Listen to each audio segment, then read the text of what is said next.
give us your name and your title for the record. Sure, I'm Rebecca Rosengard. I'm the product marketing manager for RAV4 at Toyota.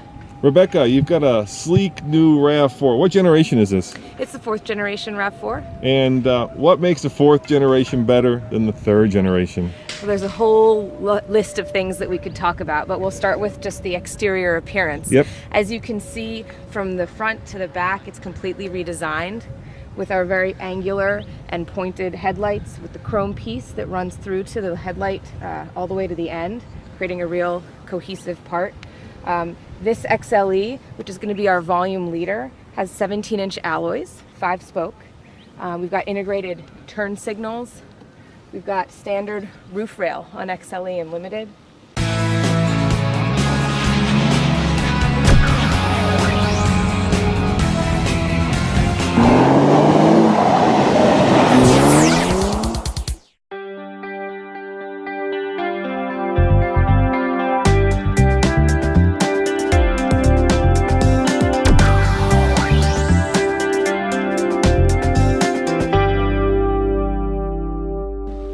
And when you kind of come around to the back, Yep. you see perhaps the biggest change for RAV4.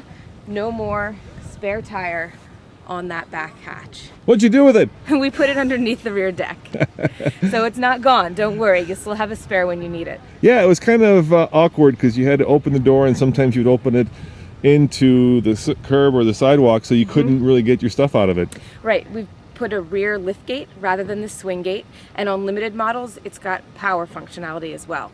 Also height adjustable, so if you happen to live in a place with a low ceiling in your garage, Yep. you never have to worry about that rear lift gate hitting up against the ceiling. Now, in terms of your competition, who is this directly aimed at? What other cars? Well, you know, it's a really competitive segment. It is. So we look at a wide range, but of course the Honda CR-V and the Ford Escape are two that we've got our eye on right now. And can you open it up? Show us Sure. the interior volume. Is that more or less than the outgoing model? Do you know? It's a small amount more. Yep. About 4.4 cubic feet more, but while that sounds like a small number, it's actually pretty impressive because we've kept the large capacity while moving the rear, the tire down underneath, and you can see. That's where you hit it. Yeah, that's where we hit it. Also, this is our cargo cover, which when you want, you can put it up back here and it covers what you've got in this space, and when you don't want it, you can just put it right here, store it away. You always have it when you need it. Now, the old model was kind of a Swiss Army knife, right? You can get it in a 4-cylinder, a 6-cylinder. You can get it in 5-passenger, 7-passenger. This one engine choice, 5 passengers only.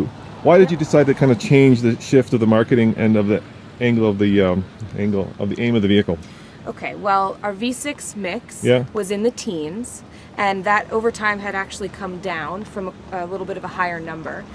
With the focus on MPG today, really across the automotive industry, but especially in the small SUV segment, we felt like it was best to put our efforts towards refining the transmission here. So we've moved to a 6AT, up from a 4AT, with that 4-cylinder engine. And that helps us achieve up to 31 miles per gallon on the highway with the front-wheel drive model. And I think the old one was 28, is that 28, right? So yep. you've got 3 MPG more Yes, than that's the correct. outgoing model. Yep, it's a pretty good improvement. And with regard to the third row, Yeah. there is a lot of cargo capacity here, but it's really best used to haul your stuff around and not an extra kid or two.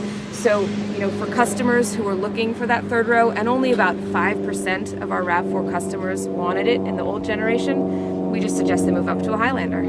And who's kind of your target demographic? Who do you suspect will buy these?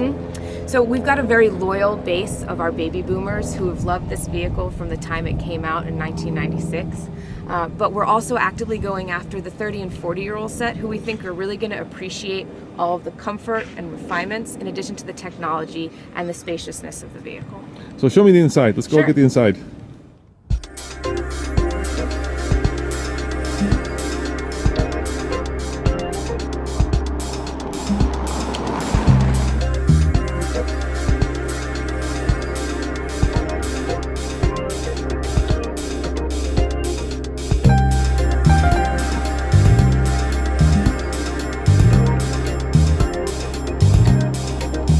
First of all, will you tell me about the 3 different trim levels? Sure. RAV offers LE, XLE, and limited grade.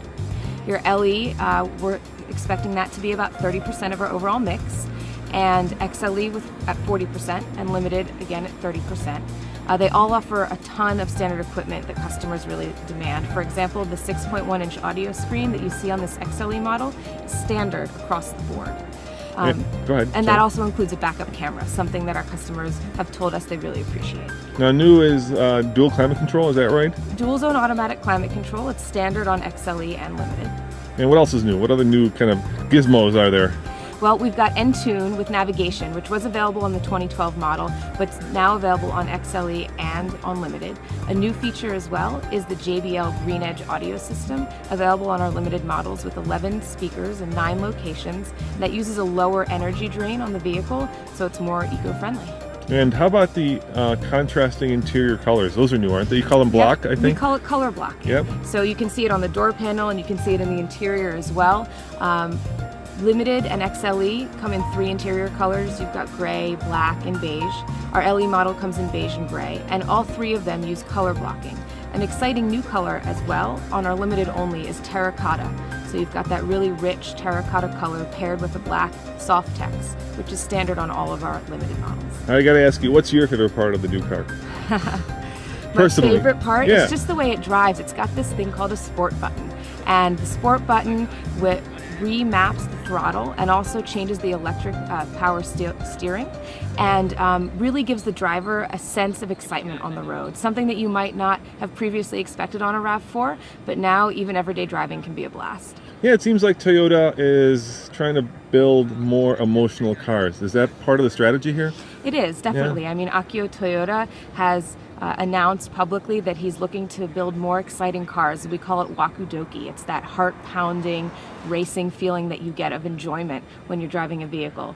And I think that comes through loud and clear on the RAV4. Wakudoki, huh? Mm-hmm, wakudoki. Sounds like a Willy Wonka chocolate bar. A lot more delicious, I think, than a bar of chocolate. All right, last question. Sure. I noticed that, especially on the Limited model, there's now leather on the dashboard. Is that something that you think customers are coming to expect? It's kind of an interesting feature in this segment. Well, on both of our XLE and our Limited models, the dash is covered with a material called Softex. So it's not leather. That's a leather alternative, and that's the same material that covers the seats on the Limited grade. And it's, that's a part of the vehicle that you touch a lot. So it's nice to have that soft padded material with that French accent stitching to really, remind you that you're in a nice car and that you should enjoy the drive. Now, you have lowered the car a little bit, so it's a little bit less off-road worthy because ground clearance is directly related to how well a car can go off-road. Is that because of fuel economy, or do you see that your customers don't necessarily need a car that goes off-road, but need a car that takes them to, their cabin at the end of a dirt road? So the vehicle is about an inch lower ground clearance than the outgoing model, but also the roof line is about an inch lower as well. So those changes were of course made to achieve some aerodynamic improvements, but we also were keen to keep the hip point really comfortable for folks. So it's really easy to get into and out of and to load your cargo into the rear. So we felt like we found the right balance of height and off-road utility for those customers who may want to do a little more exciting stuff on their weekends. Now I know Nathan described it kind of as a tall Camry. I mean, it's got the same engine, right? So, okay. Yeah, would you consider that a fair assessment of the car?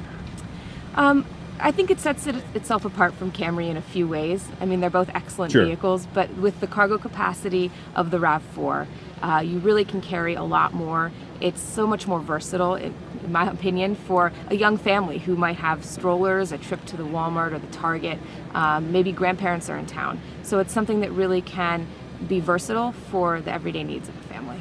Great, thank you very much. You're very welcome.